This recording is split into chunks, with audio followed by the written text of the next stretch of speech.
would like to share the learnings, right? So I've asked Hugo and Nico to give a short presentation on how Vegetarian Butcher started, first of all with Nico, and then how it has evolved into, let's say, a startup in a larger organization. So maybe Nico, you would like to start. Yeah. If you want to stand, also please feel free, whatever you want. Yeah. In 2008, I met Jaap Korteweg on a dinner table in France during my holiday. And I'm a member of the Senate for the Party for the Animals in the Netherlands and a founder of the party. And Jaap Korteweg is a ninth-generation farmer. So that wasn't a guarantee for a good conversation whatsoever. But it turned out that Jaap had a big problem because he was a born meat addict and I was a born vegetarian. And he said, well, 10 years ago, the government came to him and asked him during the big pig pest culling, can we store 20,000 big dead pigs in your cooling houses? Because we don't have the destruction capacity. And he said, no, I won't do that. And then he decided to be an ethical carnivore. Well, I didn't had a clue what that could be, but Jaap said he wouldn't eat meat at home anymore, but only when dining out. And then he found himself more and more dining out.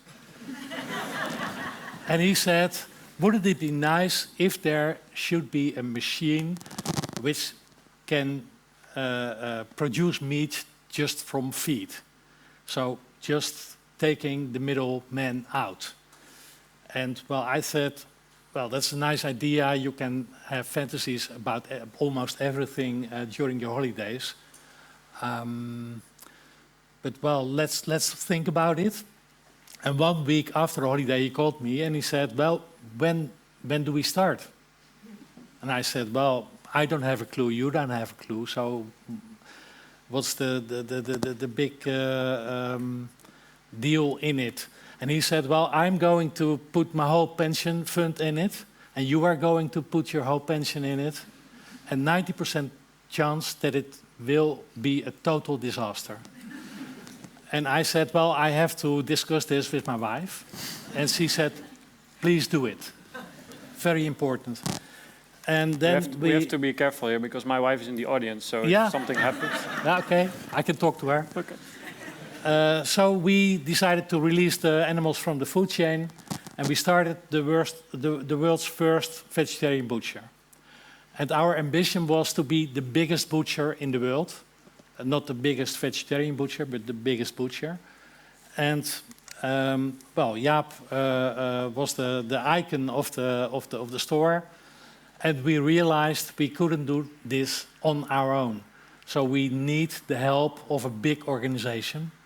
That's where Hugo comes in. Exactly. That's about 5.5 years ago when the Vegetarian Butcher and Unilever came together.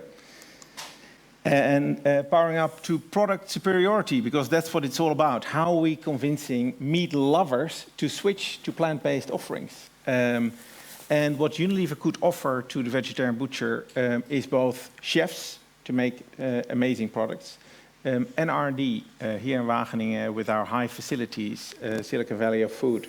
And we have over 300 chefs in R&D and the big facility here. And that really gave the butcher wings to create more products, better products. And our range has expanded significantly. We play in multiple channels now, in multiple offerings, from dinner meat to on-the-go to actually sandwiches. And while our mission is to release animals from the chain, and that really is what we're after, and we are actually measuring our success by the amount of animals released from the chain, more than 3 million every year, and counting, growing very fast. It also has a very positive side effect for the planet. 96% less greenhouse gases, 96% less land, and 70% less water. And that's a comparison on our patty on the back, one of our burgers. Now, these are big, heavy topics, both planet and animals, and it started from a sad 1998 crisis. But we keep it lighthearted. And for the Dutch people here or European, you'll know our marketing. And this is one of the things, 10 out of 10 chicken approve our products. So everything we do with humor, keep it lighthearted. Because nobody wants to be pointed at, thou shalt eat plant-based meat. It needs to be tasty and it needs to be a bit fun. If you want to make it commonplace and really make plant-based meat big, what you need to do is make sure that it's everywhere. And you need to team up with partners. You can't do it alone. These are some of our partners. Burger King, across the globe, we serve them with Whoppers, long chicken, etc. But also Starbucks, Subway, Domino's, BBGO. Many of those go where the meat lovers are. And that's what we're trying to do. So what we try to drive is what was started by Jaap and Nico, but then on a large scale, we're in 60 markets and counting across the globe now as one of the biggest global plant-based players, a plant-based revolution that sacrifices nothing. So that's what we do, and that was in a few minutes what we do. So ready for your questions. And I forgot to mention that you're the CEO of Vegetarian Butcher today. Yeah, so when Unilever merged with the Vegetarian Butcher, I became the CEO. Yeah. Or taken over. When Unilever was taken over by the Vegetarian Butcher. Yeah, Let's give it to you. That's yeah. Cool. I wanted to ask you, Nico, so there's a couple of startups in the room. You've seen 4, you will see another 4 later. Which are at what we call product market fit, almost-ish. So you were at product market fit at that point in time, and then somehow you started to talk, and then this merger happened, right? So how would you, what's your advice to companies in the room? Like how to treat the process, how to say when to start talking, when is it too early, when is it too late? Well, I would say have big ambitions and live to it. So make those ambitions come true. When Jaap said we are going to be the biggest butcher, we didn't have a clue about how, but we decided to do so. So think and I bigger. think if you're well, let's say convinced of your ideas, just live to it. Yeah. And Hugo, for you, so when we were preparing the session, you were saying something like there could have been 1,000 reasons why this whole integration of Vegetarian Butcher and Unilever couldn't work out. But like, what's the magic of integrating a startup into an organization like Unilever? Yeah. On a slide, it sounds wonderful. Match made in heaven. Huge company, small company with startup. You put them together and it will fly. But obviously, you have an entrepreneurial, pragmatic spirit of a small company, and you have the big company, but processes, systems, etc. How to get the best out of that small entrepreneurial and a big corporate, I think is rather tricky. Because how big was the team when the, let's say, 2 organizations started to work together? Yeah, so I think there were probably 8 people in R&D, 1 in sales, and probably 5 in the factory or so. Yeah. So it's probably 13, 14 people. Yeah, and we're talking hundreds now across the globe. What is important, I think, when you start, is that you keep it separate. And that you try and keep it as separate as possible in the beginning, not to overwhelm the startup with all that the company, the larger company wants. And that was one of the considerations for me when I started the job. I said, I want a clubhouse, which was Breda, where the factory is, an own management team to take own decisions. And to be rather independent, not on the 8th floor of Unilever, because then you're tiny and you fall away, but really separate. And one of the things, there are many things to do, but one of the things that I did in the first year, we hired a lot of people, and I told the team, I trust you on hiring the right talent, but I want to do all the final interviews with anyone from anywhere where we hire, just to make sure that we have people that are resilient, pragmatic, no ego. And those are some of the things that are not necessarily natural in a large corporate. So yeah, so on that, on character, I've had to say no to a few people. So for the corporates in the room here, is if they acquire a startup, your advice would be try to not integrate them immediately. No, because I think what is a risk that on day 2 you'll get involved into being integrated in SAP. And then from day 2, you will only do SAP. And there is no thing, because it's so overwhelming. And it sounds like a joke, but it's true. This is what happens, because all the systems, etc. So I think you need to take what works from the large company and push back a lot. And I think that should be a role of a CEO that you hire that dares to push back big time and dares to be pragmatic and dares to fight the system. A small anecdote maybe. Even before I started, I did ice cream, was at Burger King where I sold ice cream, said, hey, we're going to make a vegetarian Whopper for you, or vegan Whopper even. And I wasn't connected to the vegetarian butcher. Started helping the vegetarian butcher, said, we can do this. And we need to scale up very quickly. And we needed, I don't know the name, we needed a huge mixer to be able to actually do a quick scale up. So I said, team, can we buy the mixer? No, it takes 6 months. Can we rent it? Doesn't exist. So I started calling around to Unilever. I said, do we have this mixer somewhere? I said, yeah, Vladingen, we should have one. Called with Vladingen. Said, Vladingen, you have that mixer here. Can I pick it up? Like, okay, we'll ask somebody to look it up. I said, no. Do you have the mixer? Just look in the system. I said, yeah, we have the mixer. I said, okay, I come this afternoon. No. They said, we'll start the asset transfer, and in 6 to 8 weeks, you should be able to have a ticket number. And I said, okay, I am on my way. Do not disappoint me. And I was in Breda at that time. I went to Borend, got a huge van, drove to Vladingen, rocked up there. So keep the startup vibe.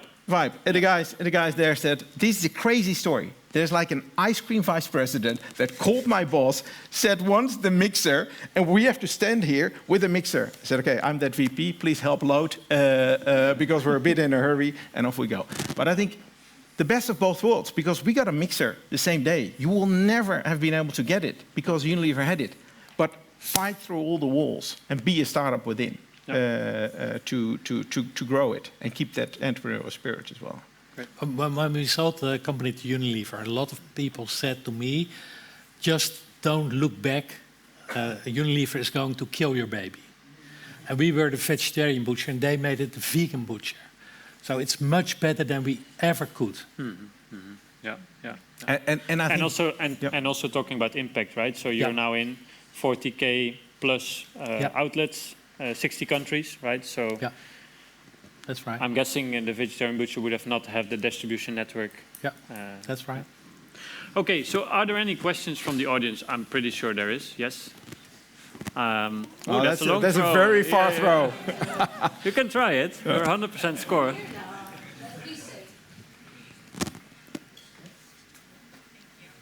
For the inspirational talk. I have a question mainly about the plant-based market. A couple years ago, we saw wonderful projections, and they're still good, but they're slowing down. So what is your advice or your recommendation on keeping those projections up collectively? How do we do that together? Yeah, so good question. And obviously, we've seen very fast growth and tapering down. I think one of the things that we need to do is, first and foremost, make it commonplace. So as I said, go where meat lovers are. And what we do, go to restaurants, go to on-the-go, go to schools, go to hospitals, etc. So it should be everywhere. I think the second thing is taste, obviously, because only meat lovers will switch if the taste is good, which we're working on. Third one is price. Price, biggie. How to make it affordable. Now that's a bit chicken egg because you need scale to actually, get the price down. What we see is we see the growth more in the out of home than in the supermarkets. Health food wall. Sorry. Health food wall. the health? Health Football, the company. Oh yeah, health football. Yeah. I just heard a pitch exactly. No, but on the go, we see that the growth is picking up again. But obviously, and this is the long-term answer, we all know with all these things the S-curve. The S-curve, we're here, so any decline is a major decline because it's so small. But we're here, and the tipping point is here to come. In the worst case, when you look at all the teenagers, they're so much more aware and willing to try. In the worst case, we need to wait until the teenagers have the spending power. But I think it will come much quicker. And there's so many green shoots from retailers that stop promotions on animal meat to retailers. You know, if you look at the latest Allerhande, it doesn't say that it is a plant-based Allerhande, but 90% is plant-based. So, it will come. It will come. You're Absolutely. optimistic. Thank you. I think we have time for one more question. Minerve, yes, of course. I expected you to ask a question, so that's great. Of course. So you talked about the connection with Unilever, and you talked about that one key factor was your ambition and the fact that you really shared your longer-term view. I think there's way more behind, because that seems so easy. It's like, yes, I've got a great ambition and I've got a connection. Can you tell more about how you did that connection? Because I think that would be super valuable for many of the startups. Well, we were, Jaap and me, we were both convinced that we should take animals out of the food chain. And we still are. So after the vegetarian butcher, we started those vegan cowboys to make milk without cows. So we are absolutely convinced that animals shouldn't be bothered by our taste. So, well, it was just this convincement. And when I asked my wife, shall I do it? She said, well, put everything we have in it except our house. So we were really convinced to make this project happen. Great. Good. Also for you, I'd like to thank you with a bush of green gold. And then please give them a big warm round of applause.